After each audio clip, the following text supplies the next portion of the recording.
Hello and welcome friends. Question number 68 है। Again statement based सवाल है। इसमें क्वेश्चन ये पूछ रहा है कि x plus y is an integer. Is x plus y an integer? क्या x प्लस वाई एक इंटीजर होगा? स्टेटमेंट बता दिया जा रहा है। स्टेटमेंट नंबर 1 बोल रहा है 2x प्लस वाई अगर इंटीजर है तो क्या x प्लस वाई इंटीजर होगा। स्टेटमेंट नंबर 2 बोल रहा है x प्लस 2y अगर एक इंटीजर है तो क्या x प्लस वाई हमेशा इंटीजर होगा। ठीक है, इंडिविजुअली देखते हैं। देखिए, पहला स्टेटमेंट बोल रहा है कि 2x प्लस वाई एक इंटीजर है। ठीक है, तो क्या x प्लस वाई भी इंटीजर होगा हमेशा? तो हम अगर हमेशा ऐसा सही होगा तो एक केस ऐसा निकाल लीजिए इसमें सही नहीं होगा। तो वही केस हमने एक ले लिया है, जैसे कि x की वैल्यू आप आधी ले लीजिए, हाफ, और y की वैल्यू 1 ले लीजिए।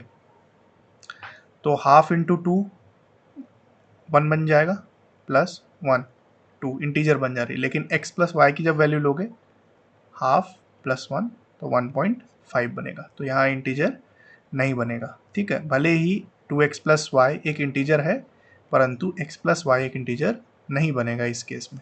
ठीक है, तो इससे तो नहीं कि ये इंटीजर होगा तो ऐसा कोई गारंटी नहीं है, ये इंटीजर होगा तो ऐसी कोई गारंटी नहीं है कि ये भी इंटीजर होगा। ठीक है, same is true for second statement. उसने तो थोड़ा सा चेंज कर दिया, x प्लस 2y हो गया, वहाँ पे 2x प्लस वाई था। तो x प्लस 2y के लिए क्या हो जाएगा? सेम, x को 1 मान लो, y को हाफ मान लो।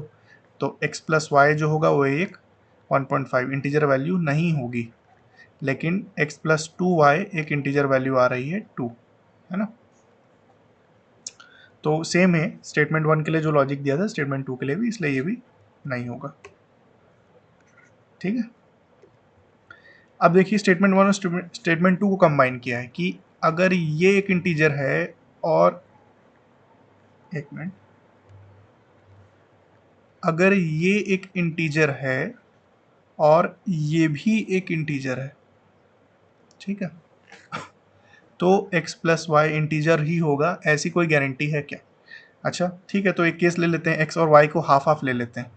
अच्छा, इसमें तो बैठ जा रहा है हाफ हाफ लेने पे, हाफ लेने पे ये भी इंटीजर बन जा रहा है, हाफ लेने पे ये भी इंटीजर बन जा रहा है और ये भी इंटीजर बन जा रहा है। बट क्या ये हमेशा सही होगा, ये आपको बताना है। तो हमेशा नहीं होगा। जैसे कि x की वैल्यू अगर 1/3 ले लें, ठीक है। अब ये 1/3 का आइडिया कहाँ से आया? इन दोनों को ऐड किया, 3x प्लस 3y, ये एक तरीके से यहाँ से हिंट मिला मुझे। ठीक है, x की वैल्यू अगर मैं 1/3 ले लूँ, y की वैल्यू भी 1/3 ले लूँ, तो क्या होगा? देखिए,